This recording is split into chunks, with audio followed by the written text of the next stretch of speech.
Salut, je m'appelle Clément, je suis vidéaste et pilote de drone professionnel.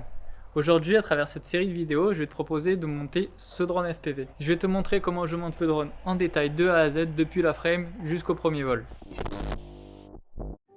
Donc la dernière fois, on s'en était arrêté là. On avait monté notre frame ainsi que nos moteurs et les protections en TPU. Et cette fois-ci, on va s'occuper de toute la partie électronique et principalement des soudures. Donc on va avoir besoin de tout ce que je vous ai mis ici. Je ne vais pas tout vous détailler, mais en gros, sachez que ça, c'est de la gaine tressée extensible qui va nous permettre de protéger les fils de nos moteurs, parce que ce drone-là, il va être destiné à cracher pas mal, donc il vaut mieux protéger un maximum.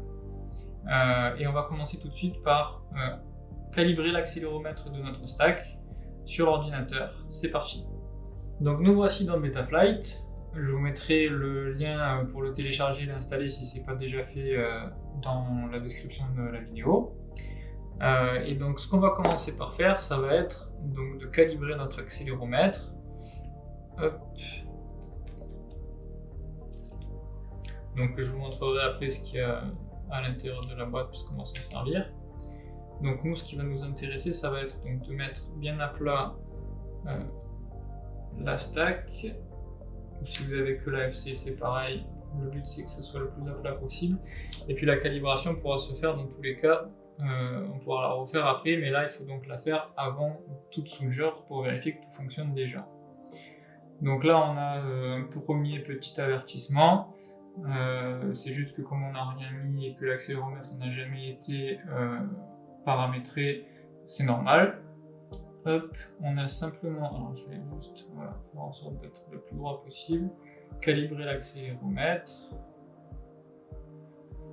Hop, et donc notre petit drone ici s'est remis droit, ce qui est très bien. Donc on en a fini avec Betaflight pour cette partie-là. On y reviendra plus tard quand on devra faire tout le paramétrage à l'intérieur de tous ces petits onglets. Et on va s'attaquer maintenant à la partie soudure. Donc petit tour rapide de ce qu'on appelle la stack, pour ceux qui ne connaîtraient pas. Donc vous avez en dessous les ESC qui vont donc contrôler la vitesse de rotation de vos moteurs en fonction de ce que lui indiquera votre FC. Et donc sur le dessus, c'est donc la FC, le contrôleur de vol, qui dirige en fait l'intégralité de votre drone. C'est comme la carte mère de votre drone. Ensuite, à l'intérieur du paquet, nous sont livrés donc, des vis de rechange, une prise XT60 qu'il va falloir qu'on soude avec nos câbles ici, et un petit condensateur qui va nous permettre de limiter en fait les pics de tension qui seront fournis par la batterie. Et donc en fait, vous voyez ici, vous avez un petit signe moins puisque les condensateurs sont polarisés. Donc il faudra faire attention au moment où on le soudera sur les deux pads ici de la lipo, de bien les mettre le moins sur le moins et le plus sur le plus. Donc on va commencer par préparer notre condensateur parce que il faut éviter de laisser ces longs fils comme ça. Donc moi ce que j'aime bien faire, c'est y mettre des morceaux de fil moteur que je vais venir souder en fait ici. Et comme ça ensuite, ça sera beaucoup plus sécurisant pour pouvoir le souder et le mettre où on veut après dans le drone. Donc on va commencer par repérer l'endroit où on va le mettre dans le drone.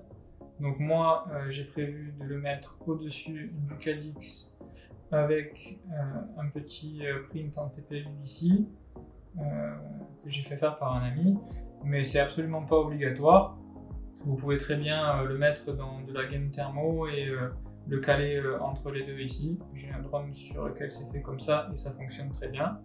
Donc moi je vais le mettre d'abord là-dedans. Ensuite notre stack, je vais la positionner comme si elle était en place. Et donc vous voyez qu'on a beaucoup de longueur de câbles disponibles. On va s'en servir d'un petit peu. Je préfère toujours garder un petit peu de jeu pour pouvoir ensuite recouper plus tard. Et de toute façon, là, vous voyez, on n'a pas besoin de beaucoup de longueur. Donc, on va commencer par couper juste un petit bout ici. Hop.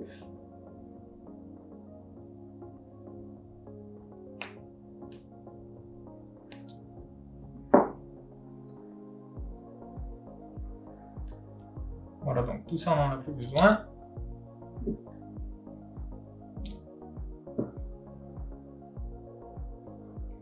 Je vais récupérer le condensateur. On va couper les deux bouts.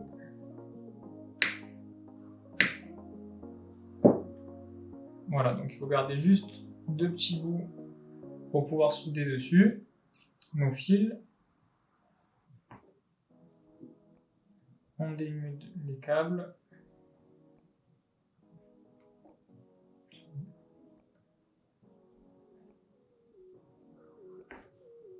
Et on va venir les étamer avec l'étain. De ce côté, c'est pas la peine parce qu'ils sont déjà d'origine. Et on va aussi venir y rajouter un petit peu de gaine thermoélectrique pour venir étanchéifier tout ça. Donc on va venir prendre notre fer, le faire chauffer.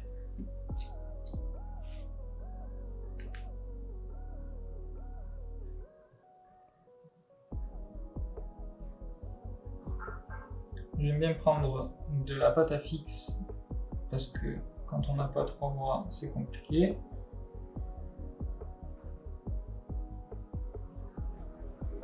Et ça va m'aider à le maintenir en place.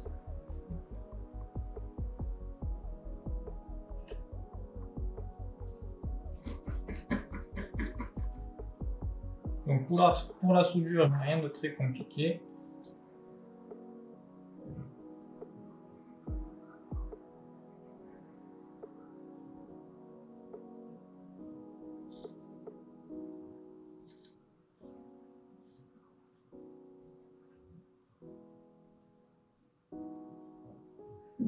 Donc on cherche à avoir juste une petite pointe d'étain sur chacun de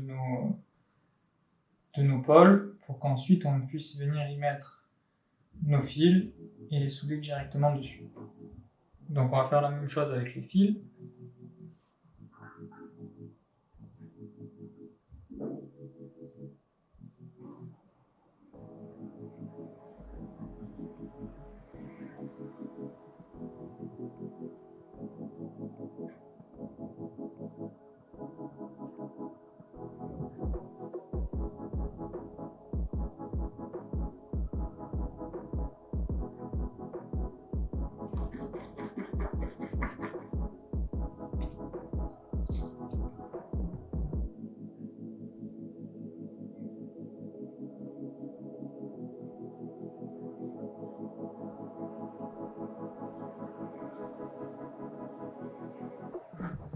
Donc en fait l'idée avec la soudure c'est de venir chauffer l'élément que vous voulez avec la pointe de votre fer.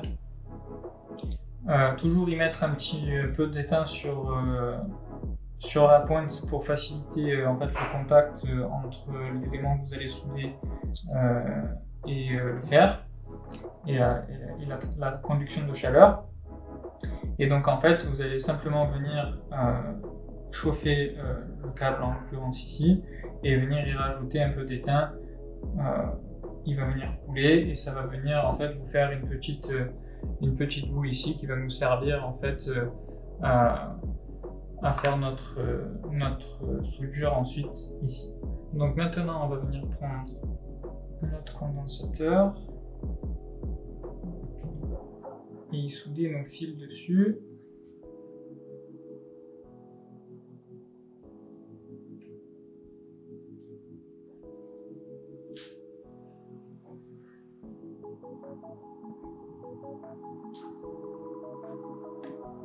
Donc voilà, n'hésitez pas à prendre votre temps et à faire en sorte que les soudures soient belles et ne pas hésiter à les refaire. Celle-là elle m'embête un peu donc je vais la refaire.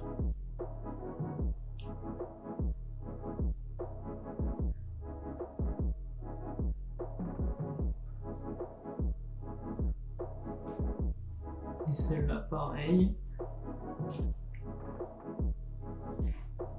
Donc voilà, on a deux soudures qui sont plutôt correctes, c'est pas les plus belles mais ça fera largement l'affaire pour ça. Donc maintenant on va venir y rajouter un petit morceau de gaine thermo par-dessus pour pouvoir les isoler et être sûr qu'il n'y ait pas de court-circuit par hasard.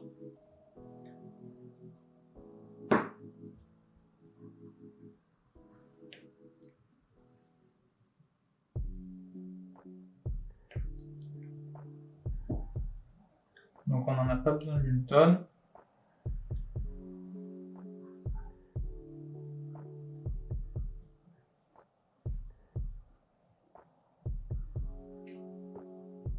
Et donc là, si vous avez un décapeur thermique, vous pouvez y aller. Moi, j'en ai pas, donc je vais me servir tout simplement d'un briquet. Ça fera très bien l'affaire.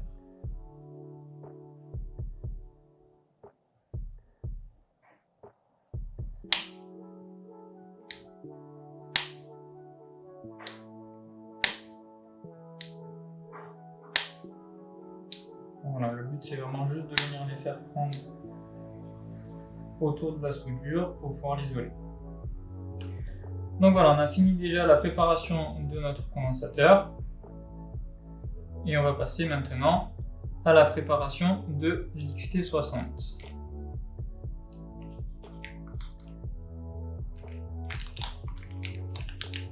Donc pour ça, on récupère notre prise.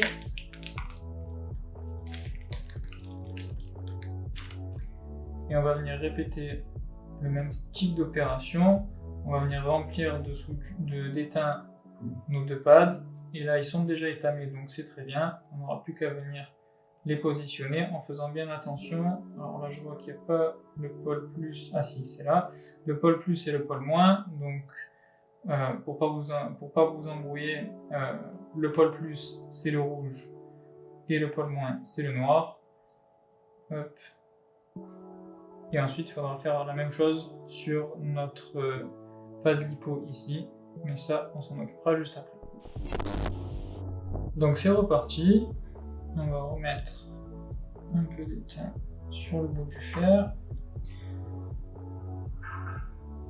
L'idée, ça va être de venir chauffer ici et ajouter de l'étain.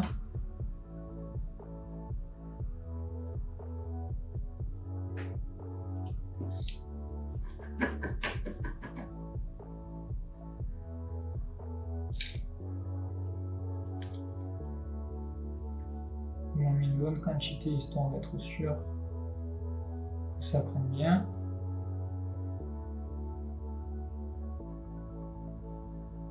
Hop.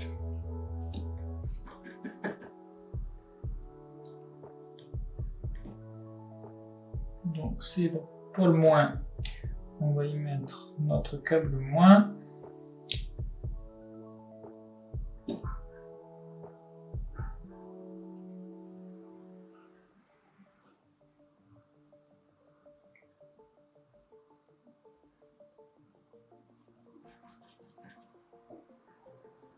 Donc c'est la partie la plus compliquée en général. XT60 c'est des très gros câbles, donc c'est les plus difficiles à souder. Là on a quelque chose qui est pas mal, je vais vous montrer.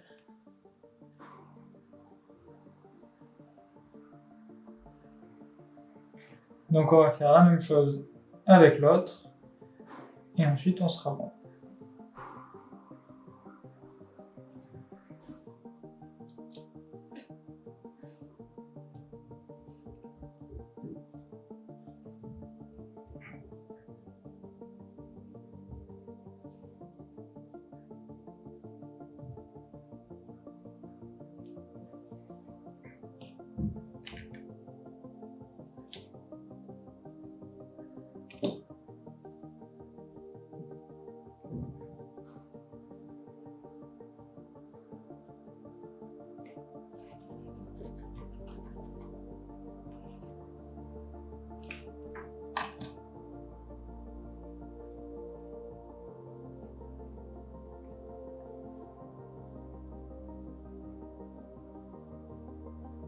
Ok, c'est parfait.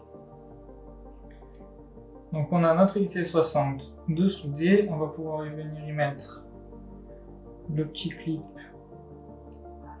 Si vous n'avez pas ça, vous pouvez mettre ici des gaines thermo, c'est pareil. Hop. Et maintenant, on va s'occuper des soudures de nos moteurs. Donc je vais commencer par désassembler la stack.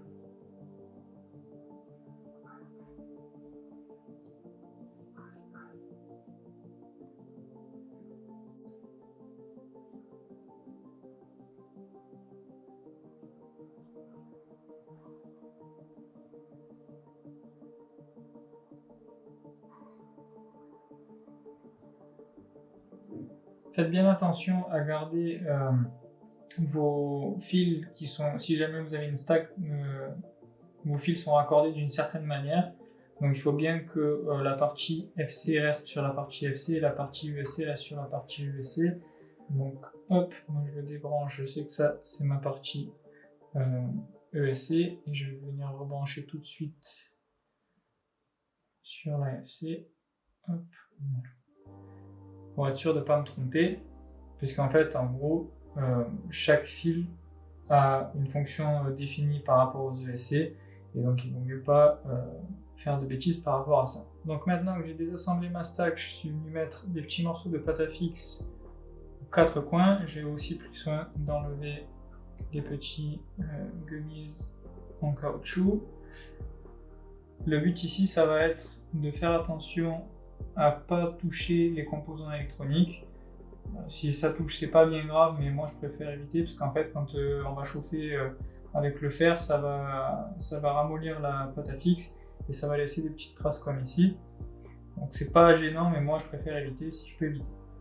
Donc là maintenant, ce qu'on va faire, c'est qu'on va venir étamer tous nos pads qui sont sur le SC. Donc pour ça, on va venir faire chauffer notre fer et la manip va consister à simplement chauffer le pad et venir y rajouter de l'étain comme ceci, de manière à faire une petite bulle sur chacun des pads.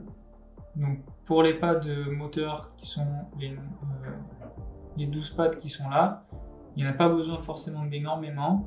Par contre pour les deux pads qui sont ici, c'est les pads lipo, et comme pour l'XT60 de tout à l'heure, il va falloir rajouter un petit peu plus d'étain ici pour que ça soit aussi plus facile à souder ensuite. Donc c'est parti, le fer est chaud. On va ajouter un petit peu d'étain comme tout à l'heure. On va venir chauffer notre pad.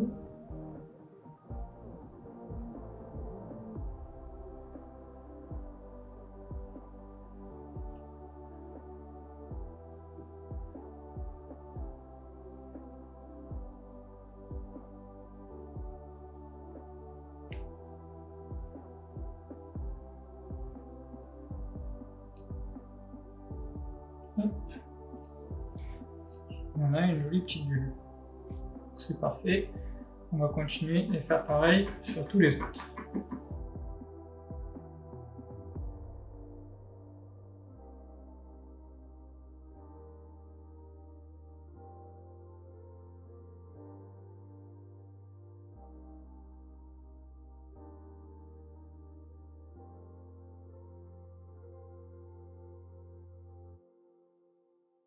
Donc là, c'est nickel. On peut arrêter le fer. Donc je ne vais pas toucher, je vais certainement zoomer ensuite sur les pads pour que vous puissiez bien voir. Mais le but, c'est d'avoir de belles petites bulles comme ça, partout, qui soient brillantes. Ça nous facilitera la tâche ensuite pour venir souder les fils par-dessus. Donc maintenant que ça c'est fait, on va pouvoir venir y placer notre XT60 avec le moins sur le moins et le plus sur le plus, mais aussi notre petit condensateur avec le moins sur le moins. Hop, vous avez le moins ici, non c'est celui-là, et le plus sur le plus, donc on fait bien attention à ne pas inverser les polarités. Et pour me faciliter la vie après, je vais commencer par y mettre mon condensateur directement sur le pad lipo.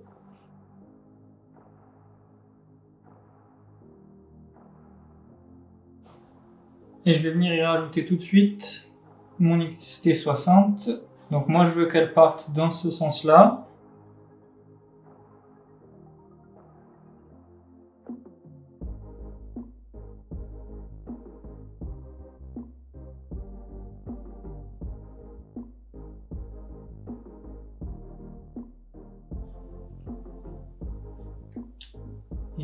que je vous disais tout à l'heure.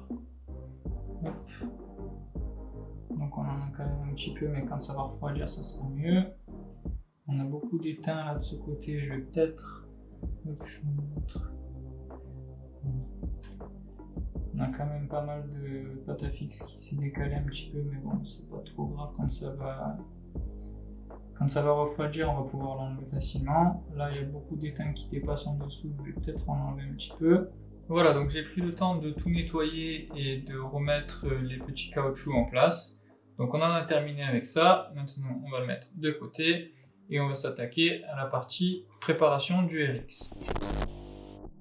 Donc pour ça, moi j'utilise un Crossfire, mais quel que soit le type de récepteur que vous utilisez, ça sera plus ou moins le même type d'opération. Je vais vous montrer ensuite sur le diagramme comment ça se présente. Donc à l'intérieur, on retrouve notre RX, des câbles, de la gaine thermo et notre antenne.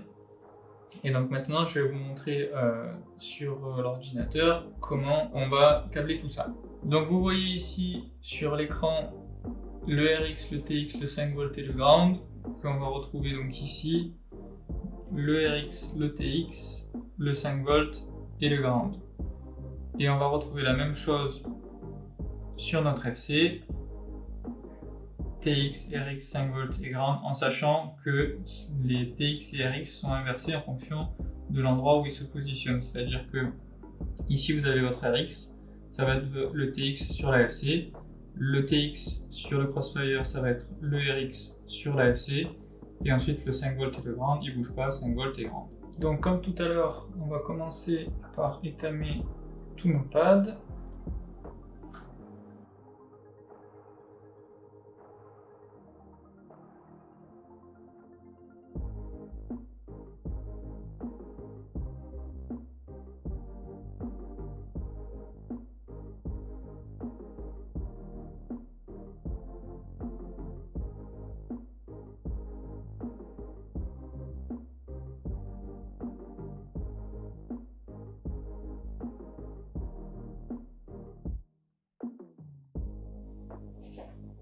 Voilà, donc ça c'est bon. Maintenant on va prendre nos câbles et reprendre notre schéma pour raccorder correctement notre RX avec notre FC. Donc pour ça, je reprends mon drone comme tout à l'heure pour repérer à peu près les endroits où ils vont être positionnés.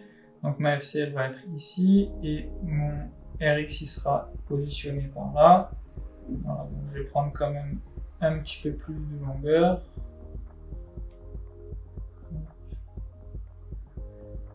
J'aime pas qu'il y ait trop de longueur non plus. Voilà, donc par là, ça sera bon. Et après, on viendra les entortiller comme ça pour gagner un peu de place. Tac.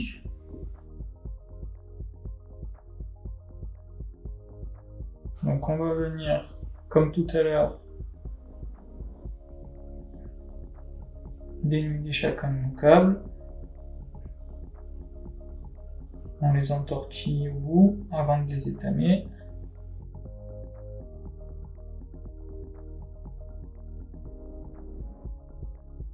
Ça sert à rien de trop débuter, par exemple celui-ci, il est un peu trop long, je vais le recouper un petit peu.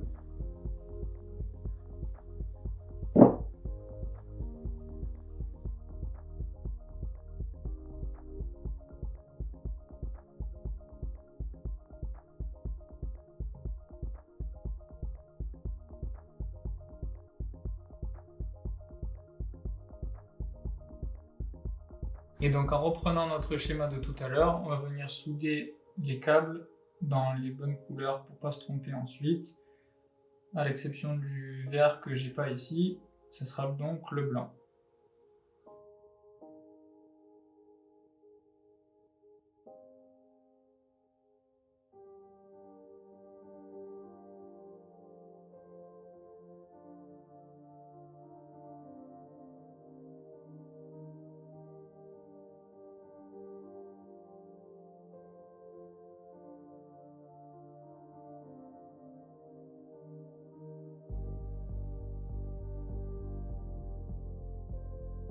Voilà, donc n'hésitez pas à bien prendre votre temps pour les soudures. Comme vous avez vu, celle du milieu, elle me posait un peu de soucis, j'ai pas hésité à la refaire 2 fois, jusqu'à ce qu'on ait une belle petite bulle brillante sur le dessus. Là c'est parfait. On va pouvoir passer à la suite. Voilà, donc je les ai entortillés un petit peu pour que ça prenne moins de place ensuite dans le drone. Et ce que j'aime bien faire, c'est toujours rechecker une deuxième fois pour être sûr de ne pas m'être trompé. Donc on a bien le ground ici qui va au ground ici, le 5 volts ici qui va au 5 volts ici, le TX qui va au RX et le RX en blanc qui va au TX ici. Donc on est parfait. On va pouvoir venir y mettre notre gain thermo ainsi que notre petite antenne. Donc voilà, notre gain thermo est posé. Maintenant, on va s'occuper du Cadix. Comme moi je l'ai acheté d'occasion, on va vérifier que les câbles qui ont été soudés ici avec le petit raccord ici, que tout correspond bien au niveau des pins de ce côté sur la FC. Parce qu'il n'est pas impossible que, comme la FC sur laquelle il était posé avant était différente, ça soit inversé ou qu'il y ait des petits changements à faire de ce côté-là. Donc on va vérifier ça tout de suite avec le schéma. Donc sur notre schéma, c'est positionné comme ça. On voit que nous, ce qui va nous intéresser, ça va être d'utiliser le connecteur qui est déjà en place sur la FC, comme ça on n'aura pas besoin de refaire encore des soudures. Donc là, moi je vois que donc, tout en haut, ça sera exactement les mêmes choses que sur le Cadix Vista, mais on va regarder du coup sur celui du R-Unit, puisque c'est exactement les mêmes choses. Il y a juste un S-Bus en plus, il y a un ground en plus, mais qui est aussi ici, donc il n'y a pas de problème. Donc tout en haut, on a notre 5 volts, enfin notre batterie qui vient alimenter et qui doit arriver normalement de ce côté. Donc moi je vois qu'il arrive de l'autre côté, donc déjà c'est pas bon, il va falloir modifier ça. Ensuite on a un premier ground qui doit venir de l'autre côté, donc celui-là il est bon mais c'est peut-être l'autre, donc on va vérifier ça aussi, puisque ça m'a l'air d'être en fait tout inversé. Ensuite on a notre jaune qui est donc le RX. Ouais. Donc c'est ça, RX-TX, RX ici et TX ici. Le blanc qui est donc notre RX ici et notre TX ici. Et le dernier ground, Donc il est bien tout à fait inversé. Donc nous on peut pas, avec ce connecteur là, parce qu'il y a un détrompeur, on peut pas tout simplement l'inverser comme ça et venir le positionner dans ce sens là. Ça serait trop facile. Donc en fait ce que je vais venir faire, ça va être soulever et sortir toutes les petits connecteurs qui sont là et les inverser à l'intérieur de notre connecteur. Donc pour ça, on va prendre une petite pince et on va venir délicatement soulever ici pour venir retirer un à un nos petits connecteurs.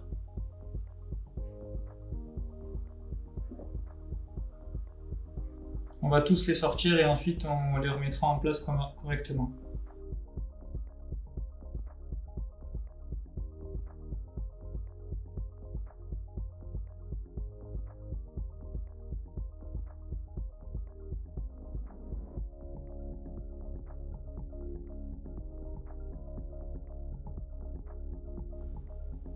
Voilà, donc c'est très fragile, il faut faire super attention pour ne pas le casser.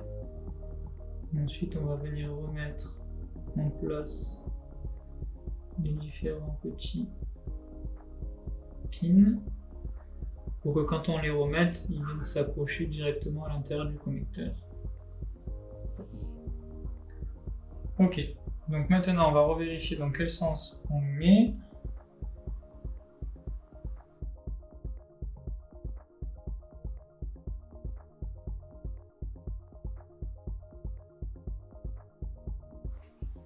Et donc si on reprend notre schéma, on avait donc le rouge qui est notre batterie qui va venir se mettre directement dans le premier pin ici en haut.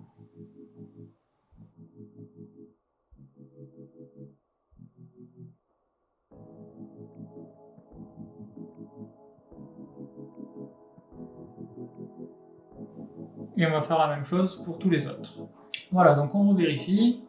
Donc on a bien notre power qui va au côté batterie, c'est bon. Le premier ground qui va sur le premier ground. Notre RX qui va bien sur le TX. Notre TX qui va bien sur le RX.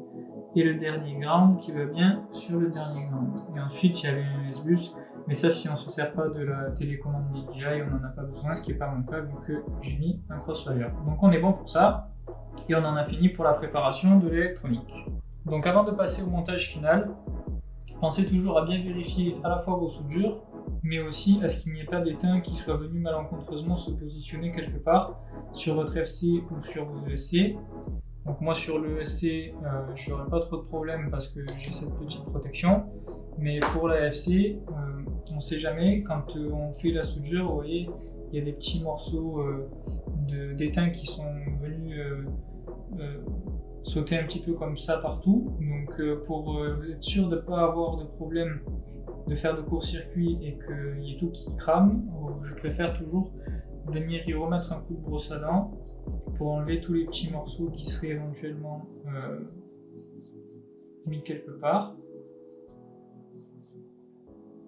Si vous en avez, vous pouvez aussi nettoyer les contacts avec un petit peu de nettoyant contact ou d'alcool isopropylique.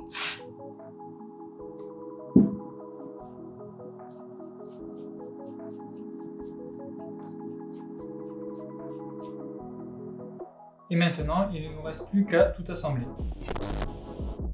Donc pour ça, on va commencer par retirer les 4 vis qu'on avait mis en place simplement pour montrer la frame, qu'on va venir remplacer par les longues vis qui étaient fournies avec la stack pour permettre de monter tout ça. Donc maintenant qu'on a monté nos 4 vis, moi ce que je vais commencer par faire, ça va être de venir mettre en place mon 4X Vista, puisque moi ce que je veux c'est que mon câble, mon coaxial, passe en dessous de mes ESC, donc pour ça j'ai besoin de venir le mettre avant, pour éviter d'avoir en fait à démonter mon câble et venir le passer ensuite sous les ESC, puisque une fois qu'on aura tout soudé, on ne pourra plus retirer les ESC. Donc pour ça, vous allez avoir besoin de 4 vis, qu'on appelle des M2, puisque c'est 2 mm de diamètre.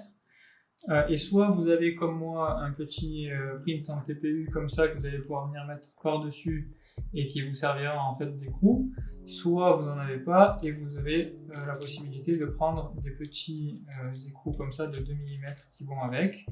Au niveau de la longueur, vous pouvez prendre au minimum 18 mm et au maximum 20 mm ou 30 mm, mais ça sert à rien de prendre plus que 18 concrètement, puisque vous allez voir qu'avec 18 mm on a déjà largement assez pour pouvoir mettre nos petits écrous ensuite. Donc moi j'ai mis des petites entretoises ici puisque en TPU, puisque ma caméra en largeur elle fait que 14 mm et qu'il en faut au moins 20 et que la frame est faite de base pour accueillir des caméras type Nebula Pro, les caméras DJI, les caméras on va dire plus larges. Donc si c'est ce que vous avez, vous n'aurez pas de problème pour pouvoir la poser. Voilà, une fois que ça c'est en place, je vais finir de préparer les câbles de mes moteurs en venant y rajouter la gaine tressée autour des câbles pour pouvoir les protéger un petit peu plus, mais ça c'est optionnel. Si vous voulez simplement les protéger sans mettre cette gaine parce que vous ne la trouvez pas ou quoi que ce soit, vous pouvez simplement enrouler les câbles à l'intérieur de scotch d'électricien comme j'ai fait là et vous les protégez comme ça. Ça me protège moins que si vous mettez une petite gaine comme ça, mais c'est absolument pas obligatoire. Donc maintenant que ça c'est fait, on va pouvoir venir y mettre en place nos ESC et on va venir découper nos fils à la bonne longueur. Donc moi ce que j'aime bien faire, c'est les passer à l'intérieur pour pas avoir de fils qui dépassent entre le bras et l'extérieur de la frame. Donc je les passe par l'intérieur et je vais venir ensuite les souder comme ceci. Voilà, donc je garde toujours un petit peu de longueur supplémentaire pour pouvoir recouper si jamais, plutôt que l'inverse, ce qui serait embêtant. Donc maintenant, on va pouvoir renlever nos ESC et venir préparer et tamer chacun de nos fils.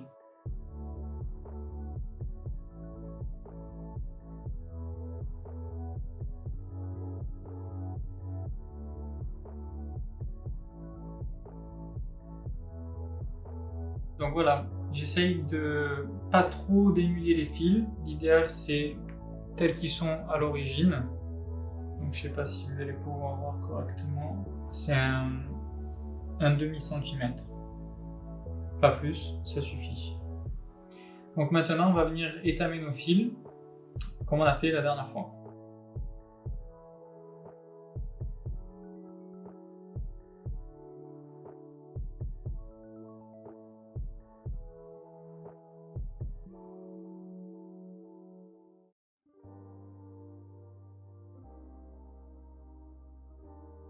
Une fois que ça c'est fait, on va pouvoir venir replacer nos ESC et y souder directement nos moteurs.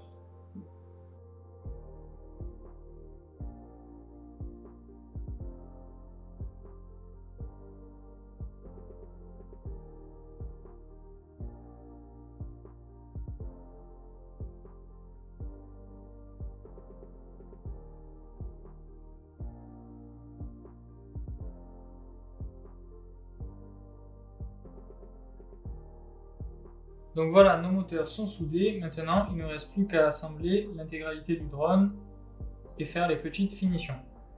Donc c'est ce qu'on va faire maintenant. Du coup, je me suis rendu compte que le Calyx que je venais de monter avait des câbles trop courts pour pouvoir aller jusqu'à l'AFC. Donc qu'est-ce que j'ai fait? J'ai pris un drone que j'avais sous la main et j'ai interverti le Calyx avec celui qui était dedans, puisque lui avait des câbles beaucoup plus longs et celui-là, vu que c'est un beaucoup plus petit build, les câbles pourront aller jusqu'à l'AFC sans problème, donc c'est pas un souci pour ça. Du coup, pour la partie programmation dans la prochaine vidéo, je vous montrerai comment le bind du coup sur celui-là et pas sur celui-là, mais ce sera la même technique. Donc maintenant, ce qui va nous rester à faire, ça va être de mettre en place notre condensateur, l'AFC, tout brancher, et ensuite on passera à la partie programmation.